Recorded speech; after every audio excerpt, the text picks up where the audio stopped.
Welcome to Miracle Center Church, a spirit-led ministry where God leads, we follow, and we hope you'll join us.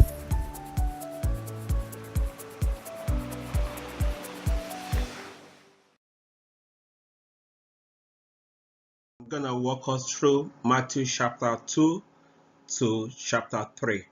So for now, let's start with the introduction of the King. From the very first word of his gospel, Matthew recorded a central theme and character. Jesus Christ is the main character in Matthew's presentation, and the opening verse connected him back to two great covenants in Jewish history, the Davidic and Abrahamic covenants. We can read that in the book of Genesis chapter 12 verse 15. Genealogies are important.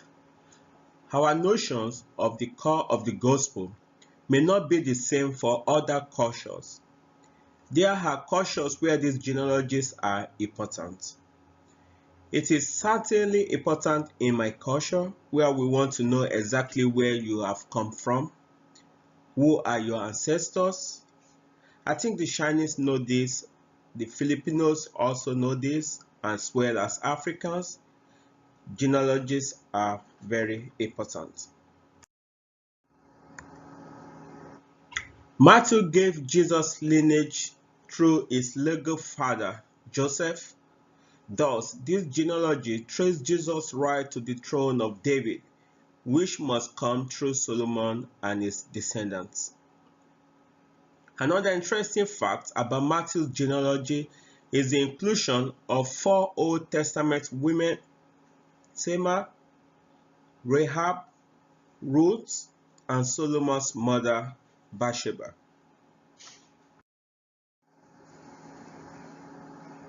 All of these women were questionable in some way. For example, Tamar and Rahab were prostitutes. We can reference that in the book of Genesis 38 verse 24 and Joshua 2:1. Ruth was a foreigner, a Moabite, and Bathsheba committed adultery with David. Matthew included these women in order to emphasize that God's choices in dealing with people are all of His grace. Grace is getting what you don't deserve. Matthew also included these women in order to put Jewish pride in its place. When the fifth woman, which is Mary, in Matthew 1:16, was mentioned in the genealogy, an important change occurred. The genealogy consistently repeated the father of until it came to Mary. At that point, Matthew changed and said, "of whom was born Jesus." The "of whom" is a feminine relative pronoun, clearly indicating that Jesus was the physical child of Mary, but that Joseph was not his physical father. Matthew's genealogy answered the important question a Jew would rightfully ask about anyone who claimed to be king of the Jews. And the question is he a descendant of David through the rightful line of succession? Matthew's answer to this question is yes. Look at the miraculous conception and birth of Jesus from the book of Matthew chapter 1, 18 through 25. Mary and Joseph were in the 1-year waiting period when Mary was found to be with child. They had never had sexual intercourse, and Mary herself had been faithful. While little is said about Joseph, one can imagine how his heart must have broken. He genuinely loved Mary, and yet the word came that she was pregnant. His love for her was demonstrated by his actions. He chose not to create a public scandal by exposing her condition to the judges at the city gate. Such an act could have resulted in Mary's death by stoning. We can read that in the book of Deuteronomy chapter 22 verse 23 to 24. Instead, Joseph decided to divorce Mary quietly. Mary's miraculous conception fulfilled Isaiah's prophecy. Isaiah chapter 7 verse 14 read, "And our son will truly be Emmanuel, God with us." In light of this declaration, Joseph was not to be afraid to take Mary into his home. There would be misunderstanding in the community and much gossip as well. But Joseph knew the true story of Mary's pregnancy and God's will for his life.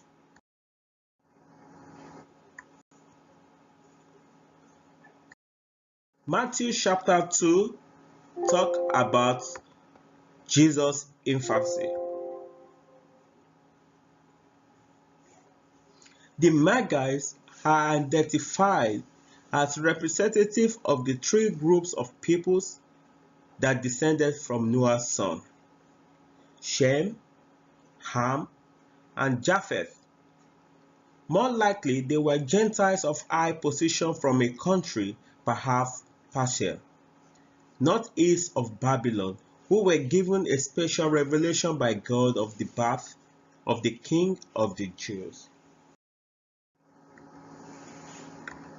Magi means specialist in astronomy.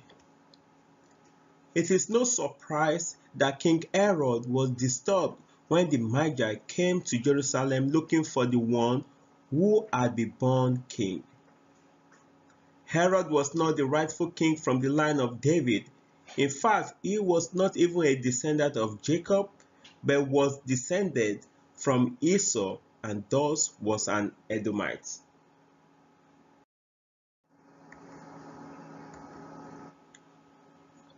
Herod reigned over Palestine from 37 BC to 4 BC. This fact caused most of the Jews to hate him and never truly accept him as king, even though he did much for the country. If someone had been rightfully born king, then Herod's job was in jeopardy. He therefore called the Jewish scholars together and inquired where the Christ was to be born. Matthew chapter 2 verse 4. Let's talk about the Star of Bethlehem. What was the Star of Bethlehem? Did it really exist? There are three key characteristics of the star that we can deduce from Matthew's Gospel. The first one, it was a star which had newly appeared. Matthew chapter 2 verse. The second point, it traveled slowly through the sky against the star background. Matthew chapter 2 verse 1 to 2. Since Bethlehem is almost due south of Jerusalem, the star must have moved slowly through the sky from the east to the south in the time taken for the Magi to travel from their country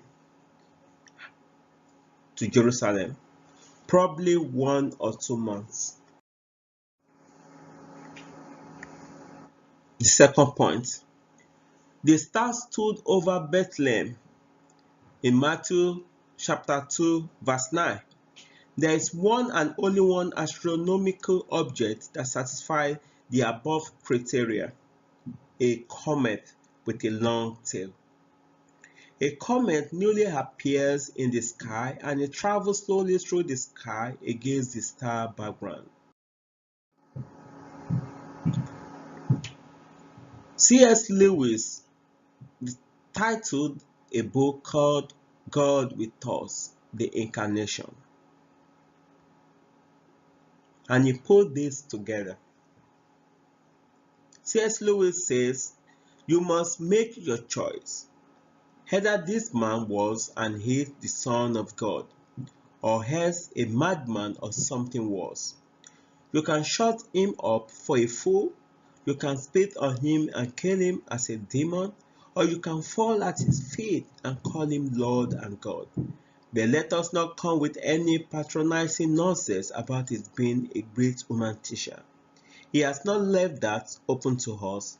He did not intend to. By an ambassador. Matthew chapter 3. In Matthew's story of the Messiah King, he skipped the next 30 years or so of Jesus' life. Matthew picked up the story with the introductory ministry of John the Baptist, the ambassador of the King. In the scriptures, several men were named John, but only one had the distinguishing name John the Baptist, that is, the baptizer.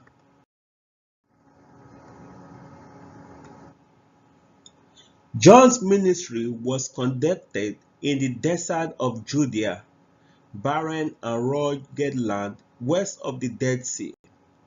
His message was forthright and had two parts. The first part is repent, and the second part of his message is for the kingdom of heaven is near.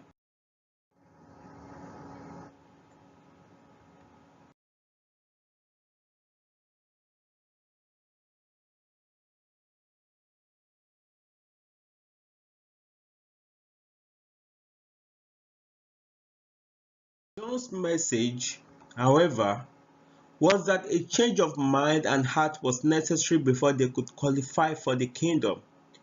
They did not realize how far they had drifted from God's law and the requirement laid down by the prophet. Malachi chapter 3, 7 to 12 talk more about this.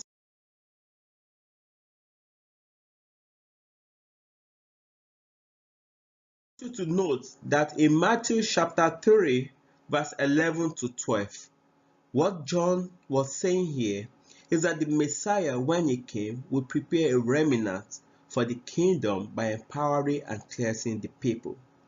Those who reject him, called the shaft, will be judged and cast into eternal unquenchable fire. We can read this also in Malachi chapter 4, verse 1. Thank you for joining us. God bless you.